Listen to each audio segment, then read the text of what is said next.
Hi, Deb. Hi, Bill. How are you? I'm great. Good. Bill and I are here today on behalf of the Jackson Fire Department Committee.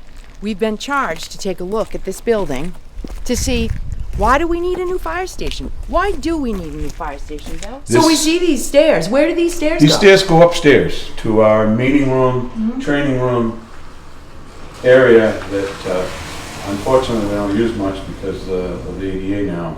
It's non-handicap accessible, so we have to be careful about this is a public building and it needs to have access, and we So if you have folks that are here that can't access the upstairs because they can't do stairs, where do you meet? Well, right here, this space right here is, now that's the chief's office. Matter of fact, Hi, Jay. Chief Henry is sitting right there. He and Kevin Bennett, our building inspector, have the same problem, is access, and the building inspector has to be very accessible, and he's on the second floor, so all adds to it, you know. So your ADA compliant meetings happen essentially in this area. Pretty much everything we do happens up right here. So you back this truck out. This is engine 4? This is engine 4. All right. Yeah, this is our water truck. Yep. But the problem we have is, because of DOT requirements and everything that we do, the replacement can't fit in this bay, can't fit in the station. So something is going to need to happen in Something's order to gonna replace happen. this truck. This is I'm going to call this, for lack of better, this is our gear room number 1, okay? So This you is get ready for fireman's fires when a fire call When comes I come out. through the door, I'm going to take my shoes off, I'm going to jump in my bunk pants, put my coat on, grab my helmet, and go to a truck. And there's likely Now, going to be 10 other people well, working. here's the problem. I'm putting my gear on, and you've got a bunker right next to me. You got to get by me. Or if you're already in, you got to get back by me to get out to a truck. So, as you can see, it's a little tight. And we It's have a little people gearing up, and I might add, this was an addition quite a number of years ago to the original building. Okay. The original building housed the fire station, fire department, and the highway garage. Okay. And Great. here's- And so down in this area, this is your sanitation Yep, this is our area? newest piece of equipment, 5 years old, all-wheel drive. This is our frontline truck. This is the first truck out on town fires. Okay. And you're probably wondering, well, watch your heads here. Thank you. We have a lot of battery-powered equipment on these trucks and air brakes.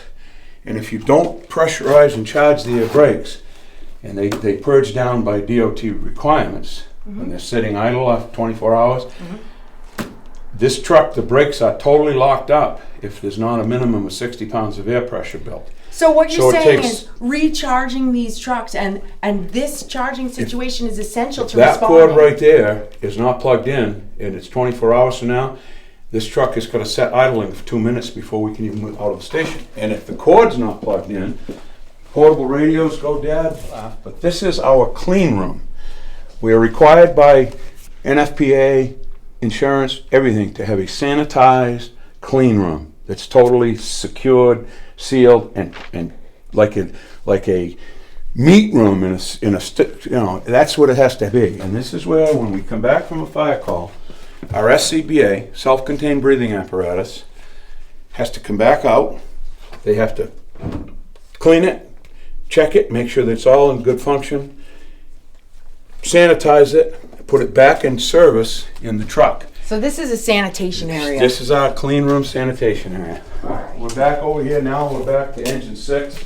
This truck is probably, let's see, right now this is 15 or 16 years old. So it's a 25-year replacement plan. So another 10 years, this truck needs to be replaced, and its replacement wouldn't fit in this state.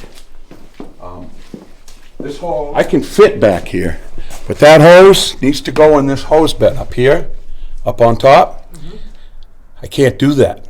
It takes 2 to 3 people to get that unrolled and up. We have to pull this truck outside, whether it's February in a snowstorm or August in a rain, doesn't matter. And when I want to check the oil levels in the trucks, this cab and this cab, I can't tip these cabs inside this building without moving the truck outside just to check. So these unhook here and then you I'll show throw you this real quick. forward. Real quick, I'll do that real quick. All right. Okay. On this side too? Yep.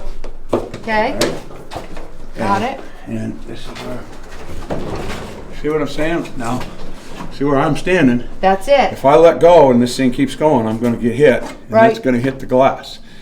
I can't check the oil without this being fully forward. Okay. That one, I can't even get to where I was on this. So it's again, space and requirements. Terrific. So over here, Bill, we have the utility truck. Yep. The final truck that's in this bay. Yep. And this truck also has to be charged, correct? It has to be charged, and that's in the back. Today, standard at the GVW requirements for DOT, this replacement down the road for this would have to be air brakes, and we need the second connection for air.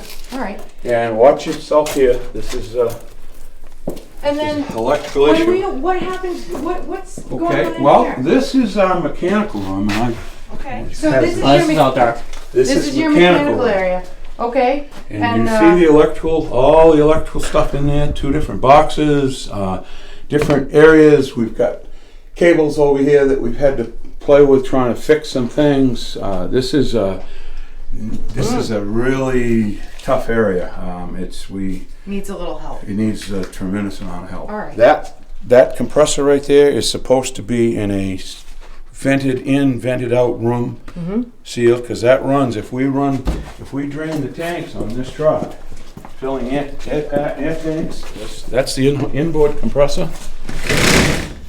Filter system, that's the tanks I'm talking about filling. And in this truck, there's a built-in 6 large tanks. That goes down 32 bottles. And this was the Step original, up. well, this wasn't the original, this was the new highway station when they moved out here. Watch your step. And the same problem, doors just don't, it doesn't So work. and this area here is used as a hose, Backup hose. backup hose storage much. area. A little bit odds and ends, Yeah. tools, different things. We're working out here. Normally, the chief's truck, which is outside, Yep. would be parked in this bay. Yep. This is our forestry side of the Yeah. department. And then you have another sanitation area over here. Yep, that's Another our sanitation. laundry. Okay. And again, that's supposed to be in a clean area. Right. Every time we wear that gear in any kind of smoke atmosphere, It's gotta chimney be fire, it's sanitized. gotta be washed and dried. We don't even have it dry. Right? And And then this is our temporary air compressor because the Okay, other one. I'm gonna let you lead me through Okay. this area here, Bill. Please think that I'm a doorway, a sealed door, because this is our hazardous material storage area. Supposed to be totally secure from anything out here. It's impossible because it's so small and we got so much stuff that we have to have accessible to. We can't put a door to swing in, and we sure can't put a door to swing out. Watch your head. There's a lot of obstacles here. That's another issue that code we're horrified. All right, so we're gonna go outside Yep. to the front. You can see the building. The original building came down with a flat roof. There are 3 different roof lines out here.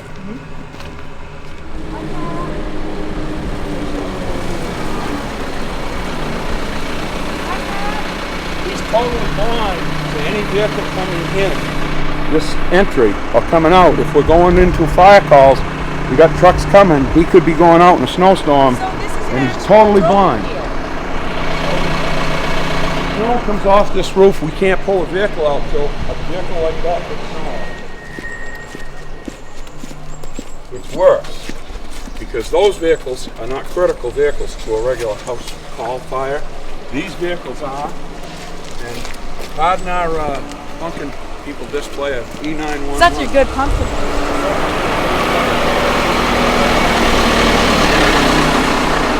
Frank, our snow situation is more critical here. If I have a snowstorm, we have a snowstorm, and it's during the storm, and we get snow about up to there, and the roof comes piling it on. You cannot put this. Somebody's got to get out here with a shovel, or get one of the highway tractors So down here it's critical. before we can even get out of the station to respond. So it's critical to be able to pull the trucks out. Yep. You got to get the snow out of the way. And that Jackson Fire Station Feasibility Study Committee that's been appointed by the selectmen is all available, I'm sure, at any time to answer any questions. The chief is here 40, 50 hours a week probably, if Thanks, not Jag. more. And he's available for anybody that has questions, and we welcome people. We're having an open house on November 6th? We're having an open house on November 6th. 6th. And Saturday afternoon, I think it's 2 to 5. 2 to 5. We're encouraging every resident of the town of Jackson come down. We'll try to have some munchies, and we'll be giving tours, information. We'll have some preliminary design stuff for the new proposal, the buildings, and a Thanks, lot of Bill. information. Thank you very much. Thanks.